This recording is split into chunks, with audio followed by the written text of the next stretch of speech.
जैसे कि आज हम लोग सीखेंगे क्लास 10th में एक चैप्टर है माध्य, माध्यिका और बहुलक। ठीक है, इसमें हम माध्य निकालना सीखेंगे। ठीक है, ये क्वेश्चन ऐसा क्वेश्चन है जो पेपर में बार बार आता है। ठीक है, हर बार आता है कि सारणी दे देगा और पूछेगा इसका माध्य बताइए। ठीक है, या ये क्वेश्चन लेंदी वाले में भी आता है, एक नंबर में भी आता है, और इससे ऊपर वाले क्वेश्चन में भी आता है। बड़ा वाला क्वेश्चन में आएगा तो माध्य और बहुलक दोनों पूछता है। ठीक है, आइए हम लोग देखेंगे कि माध्य कैसे निकालते हैं। ठीक है, तो सबसे पहले आपसे माध्य पूछेगा तो सारणी देगा। ठीक है, सारणी में वर्ग अंतराल दे देगा और बारंबारता दे देगा। ठीक है, इसके आगे आपको हल करना रहेगा। ठीक है, इसमें 3 विधि होती है माध्य निकालने के लिए। ठीक है, सबसे आसान विधि होती है प्रत्यक्ष विधि। हम प्रत्यक्ष विधि आप लोगों को बताएंगे। ठीक है, आइए देखते हैं।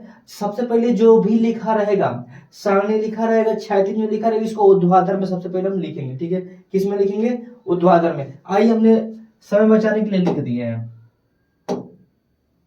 जिसे हमने यहाँ पे लिखा है। ठीक है, इसी बात को हमने लिखा है, वर्ग अंतराल लिख दिया है, बारंबारता लिख दिया। ठीक है, वर्ग अंतराल 0 से 10, 10 से 20, 20 से 30 जैसे हमने लिख दिया। ठीक है, यहाँ पे बारंबारता था, लिख दिया। ठीक है, अब इसमें प्रत्यक्ष विधि जो होती है, इसका सूत्र होता है, यहाँ पे हम लिख के दिखाते हैं आपको।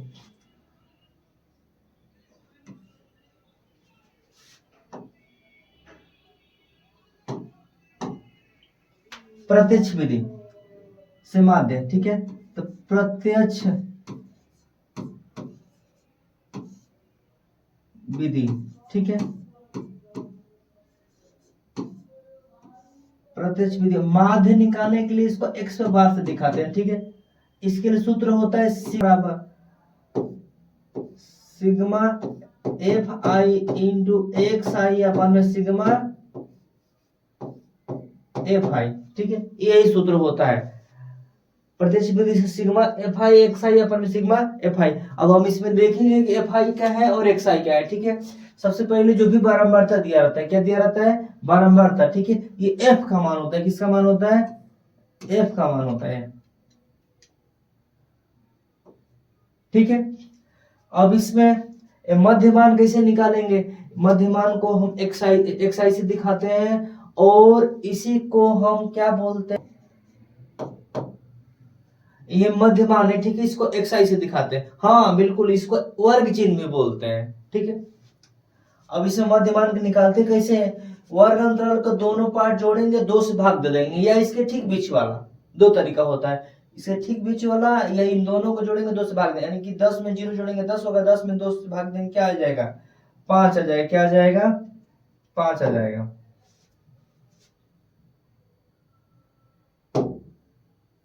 ठीक है,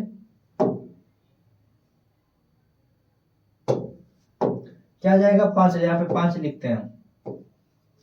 यहाँ पे इसका बीच वाला 20 और 10, 30 में 2 से भाग देंगे तो 15 आ जाएगा। यहाँ पे ऐसे ही हल करेंगे तो 25 आ जाएगा। यहाँ पे हल करेंगे तो 35 आ जाएगा। यहाँ पे हल करेंगे तो 45 आ जाएगा। यानी कहने का मतलब ये आसान तरीका ये होता है कि इसमें जितने का अंतर है उतने इसको जोड़ते जाइए, यानी कि 10 10 का अंतर से 5, फिर 5 में 10 जोड़े 15, 15 25 35 45। ठीक है, अब इसमें इसका योग निकालना पड़ेगा। क्यों योग निकालना पड़ेगा? योग इसका मतलब ये सिग्मा होता है, जो सिग्मा एफ आई होता है, यानी कि सिग्मा यहाँ पे लिखना था, सिग्मा एफ आई। इसको जोड़ेंगे तो आ जाएगा 8 से 14, 14 4 18, 18 5 23, 23 और 7 30 हो गया। यहाँ पे मैं इसका क्या आ गया? 30 आ गया। ठीक है, अब इसे मध्यमान निकाल लिए। अब हमें निकालना है कि एफ आई एक्स आई। क्या निकालना है? एफ आई और एक्स आई। इसमें लिखते हैं एफ आई गुणे एक्स आई। ठीक है, एफ आई एक्स आई कैसे निकालते हैं? इन दोनों में गुणा करके यहाँ पे लिखेंगे तो 5 चौको 20 हो जाएगा, 15 साते 105 हो जाएगा। 25 से 25 5 गुणा करेंगे तो 25 पचे 125 हो जाएगा। 8 में 35 से गुणा करेंगे तो 8 5 40 का 0 हासिल 4, 8 3 के 24 और 4, सॉरी 8 5 40 0 हासिल 4, 8 3 के 24 4 28 हो जाएगा। यानी कि हो जाएगा 2 280 हो जाएगा, ठीक है। अब 45 में 6 का गुणा करेंगे, ठीक है, तो 45 गुणा के 90 27 270 हो जाएगा। चेक कर लेते हैं, 6 5 30 3, अच्छा 24 24 3 27, ठीक है। अब ये एफ आई एक्स आई था, ठीक है, लेकिन हमें निकालना क्या, सिग्मा एफ आई एक्स आई, ठीक है। तो यहाँ पे सिग्मा एफ आई एक्स आई निकालना है, सिग्मा एफ आई एक्स आई,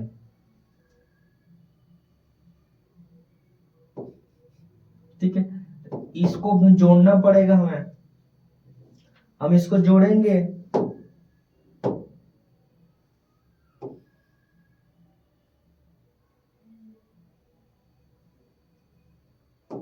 इसको हमें जोड़ना पड़ेगा, इसको जोड़ते हैं, सभी को इसको जोड़ना पड़ेगा, ठीक है। सभी को जोड़ेंगे यदि हम, तो इसमें हम देखेंगे कि क्या आ रहा है, ठीक है। जोड़ते हैं, 5 5 10 हो जाएगा, 10 का 0,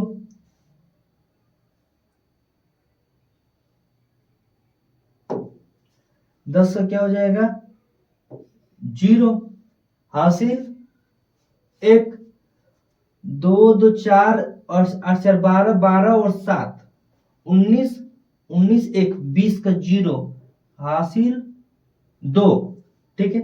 2 2 4 1 5 1 6 और 2 8, ये तो पूरे 800 हो गए, ठीक है। 800 में 30 से भाग दिया, यानी कि प्रत्यक्ष विधि सूत्र है हमारा। अब हम सूत्र पे चलते हैं वहां पे,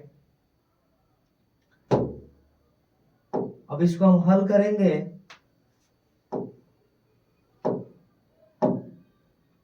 ये सब ये देख लेते हैं, हल करेंगे तो इसको हम लिखेंगे सिग्मा एफ आई एक्स आई था, ठीक है। एफ आई एक्स आई का मान क्या है 800 है, क्या है 800। सिग्मा एफ आई का मान क्या है, तो सिग्मा एफ आई ये है, ठीक है, इसको एक्स आई बोलते हैं, ये एफ आई है, 30 आ गया, क्या है 30, तो 30 से भाग देंगे इसमें, तो 0 से 0 कट जाएगा, 80 में 3 से भाग देंगे तो क्या हो जाएगा 3 दूना के 6, बच गया 2 0 18, 3 6 18, अब बच जाएगा क्या 3 दूना के 6, 3 6 18, बचेगा 2 0।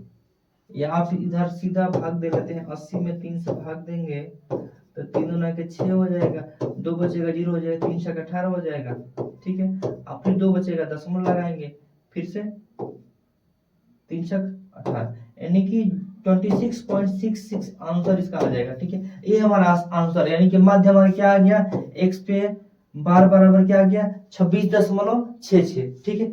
आशा करते हैं आपको समझ में आया होगा, ठीक है। एक बार हम फिर से इसको बता देते हैं। सबसे पहले हमने बोला आपको कि जब भी माध्य पूछेगा सारणी दिया रहेगा, ठीक है, क्षैतिज दिया रहेगा, इसको ध्रुवीय लिखना पड़ेगा, ठीक है। ये वर्ग अंतराल दिया रहेगा, बारंबारता दिया रहेगा, ठीक है। और इसमें आपको मध्य मान निकालना पड़ेगा, एफ आई एक्स आई अलग से निकालना पड़ेगा, ठीक है। ये दो सारणी दे रहे, तीसरा ये लाइन बनाना पड़ेगा, तीसरा और चौथा बनाना पड़ेगा, ठीक है।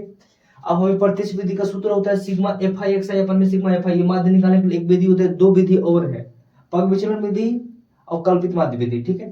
तो अब इसमें हम ऐसा दिया रहेगा, मध्यमान निकालना होता है, ठीक है। तो इन दोनों को जोड़ के 2 से भाग देते हैं, या इसका ठीक विचार बताते हैं। तो 10 में 0 जोड़ेंगे 5 आ जाएगा, इसे 30 का आधा 15, 50 का आधा 25, 70 का आधा 35 और 90 का आधा 45, ठीक है। अब हमसे सूत्र में चलेंगे तो प्रत्यक्ष विधि बराबर सूत्र होता है F I x i upon sigma f आई, ठीक है। यानी कि एफ आई और एक्स आई में गुणा करना है, ठीक है। ये एफ आई था, क्या था एफ आई था और एक्स आई था, इसमें गुणा करना था। ये जैसे जैसे हमने गुणा कर दिया, ठीक, तो F I x I sigma भी बोला, सिग्मा का मतलब होता है कि जोड़ना, ठीक है। यहाँ पे सिग्मा एफ आई एक्स आई लिखे हैं, इनको सभी को गुणा कर दिए थे हम, इसको जोड़ दिए, हमारा है 800, ठीक है। अपन में सिग्मा एफ आई था, यानी कि एफ आई वाले को भी जोड़ना था, तो इसको हमने जोड़ा था 30 आया था, ठीक है। 30 से भाग दे दिए, हमारा आंसर हो गया 26.666, ठीक है। आशा करते हैं आपको समझ में आया होगा, ठीक है।